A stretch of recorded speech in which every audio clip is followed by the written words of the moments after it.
Buenos días, mi nombre es Natalia Hernández y hoy les vengo a hablar con mi grupo acerca del proceso cerebral de las señales auditivas o cómo se produce el proceso del escucha. Para iniciar me gustaría plantear una pregunta. ¿Alguna vez te has preguntado cómo los sonidos viajan desde su origen, como tocar una trompeta, hasta llegar al cerebro? Cuando se emite el sonido se producen ondas sonoras que viajan por el aire, que luego recorren un pasaje estrecho llamado conducto auditivo. Las ondas sonoras llegan hasta el tímpano, que es una membrana de aproximadamente la mitad del tamaño de una moneda de 10 centavos estadounidenses. Las ondas sonoras hacen que el tímpano vibre, lo que a su vez hace vibrar a 3 huesecillos diminutos, poniendo en movimiento la cadena osicular del oído medio. La cadena osicular del oído medio está compuesta por el martillo, el yunque y el estribo. Estos huesecillos son capaces de amplificar o aumentar las vibraciones del sonido enviándolas a la cóclea. La cóclea, que tiene forma de caracol, es del tamaño de un guisante o una arveja y está llena de líquido. Las vibraciones del sonido hacen que este líquido se ondule, lo que crea una especie de olas. Hay unas estructuras parecidas a unas hebras de cabello llamadas estereocilios, que se encuentran ubicadas en la parte superior de estas células, en el oído interno, por lo que se conocen como células ciliadas. Las células ciliadas se agrupan en paquetes dentro de la cóclea. El movimiento del líquido dentro de la cóclea hace que los grupos de células ciliadas se muevan y sus estereocilios conviertan este movimiento en señales eléctricas. También este movimiento hace que los iones dentro de las células ciliadas migren hacia la parte superior de estas, y esa migración iónica provoca la liberación de sustancias químicas en la parte inferior de estas. Las sustancias químicas se unen con las células nerviosas auditivas y crean una señal eléctrica. Los diferentes tipos de células ciliadas responden a distintas frecuencias del sonido. Las células ciliadas, situadas en la parte ancha o base de la cóclea, detectan sonidos agudos como los de una flauta o un pícolo. Las células ciliadas, situadas en la parte más arriba o en la superficie de la espiral, son capaces de detectar sonidos progresivamente más bajos como los de una trompeta. Y las células ciliadas, situadas en la parte superior total de la espiral, son capaces de identificar sonidos aún más bajos como los de una tuba. Por último, el nervio auditivo lleva la señal hacia el cerebro como mensajes de sonidos que reconocemos y entendemos. A continuación, mi compañera les va a profundizar aún más del tema de las células ciliadas. Mi nombre es Elizabeth Pérez y yo les vengo a hablar sobre las células ciliadas del oído. Las células ciliadas del oído son transductores de energía sensibles y claves para la capacidad auditiva. Estas células se encuentran en el aparato de Corti y se dividen en células ciliadas internas y células ciliadas externas. Ellas son las encargadas de la detención del sonido en el oído interno. Las células ciliadas internas están conectadas al nervio auditivo. Estas son las responsables de enviar información al cerebro y responden a impulsos intensos. Las células ciliadas externas reciben información de las internas y del cerebro.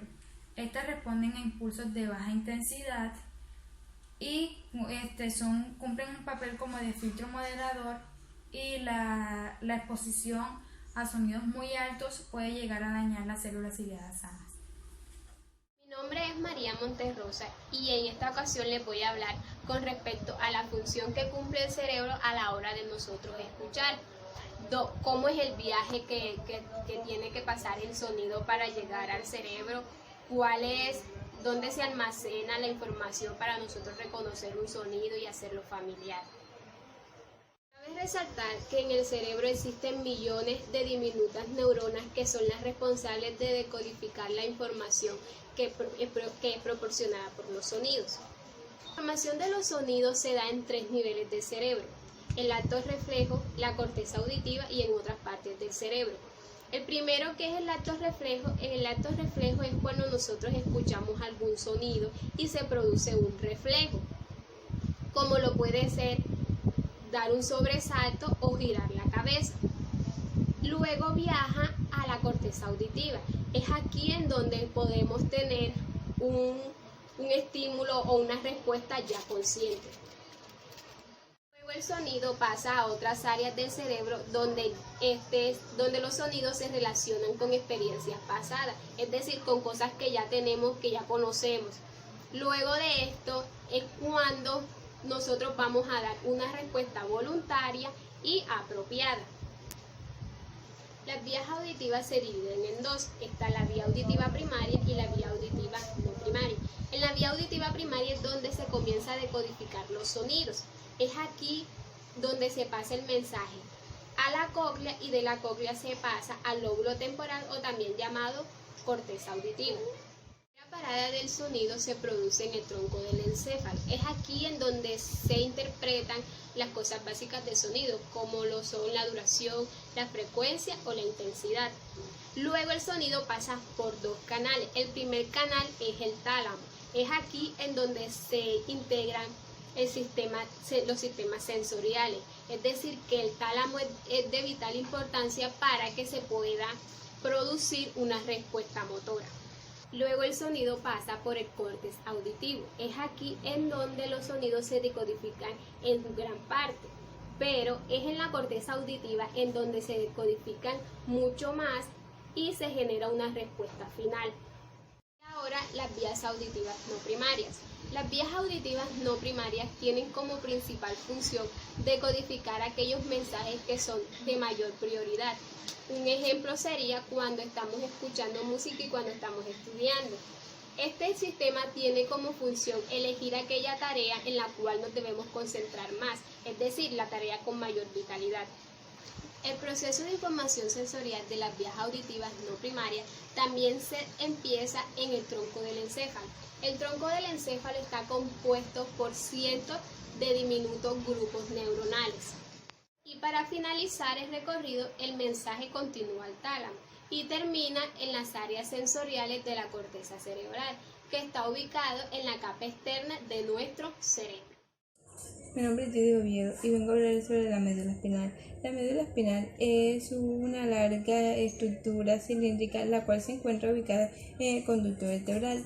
Esta se encarga de transmitir los impulsos nerviosos a través de los 31 pares de nervio raquídeo. La médula espinal y el cerebro en conjunto forman el sistema nervioso central.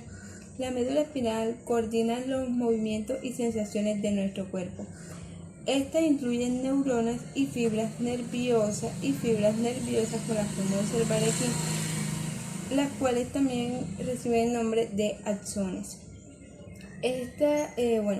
Los axones de la médula espinal transportan o transfieren señales que descienden desde el cerebro a lo largo de vías descendentes y que ascienden hacia el cerebro por medio de vías ascendentes. Todos los sonidos que escuchamos son ondas sonoras, las cuales entran por nuestro oído y estas hacen que vibre nuestro tímpano. Y estas vibraciones pasan a la cadena de huesecillos que se encuentran ubicados en el oído medio. Estas vibraciones pasan a la corteza cerebral, donde son procesadas y nos manda la señal de que estamos oyendo. Aquí podemos observar una trompeta. Cuando escuchamos el sonido de una trompeta, que es un sonido bastante fuerte, muchas veces nos parece molestoso o muchas veces nos sorprende. Cuando no lo esperamos, podemos sorprendernos. Entonces, como ya explicaba, del proceso de cómo escuchamos y de que estas vibraciones, de que las ondas sonoras de esta trompeta pasan por nuestro tímpano y estas vibraciones pasan a la cadena, hacen que nuestro tímpano vibre y que estas vibraciones pasan a lo largo de la cadena de los huesecillos y así nos permite escuchar. Entonces, cuando vivimos, pasa la información al cerebro. El cerebro, entonces, pasa por aquí por las vías nerviosas y esto le envía el impulso a la médula espinal y la cual nos permite, que como sabemos es la que permite el movimiento y así reaccionamos, ya sea un brinco o taparnos los oídos, que son las reacciones que podemos tener a la hora de escuchar un ruido de una trompeta, el sonido de una trompeta, el cual no esperábamos. Estas son las reacciones que nuestro cerebro le puede mandar a la médula espinal para que ella actúe o las tome como tal. Gracias.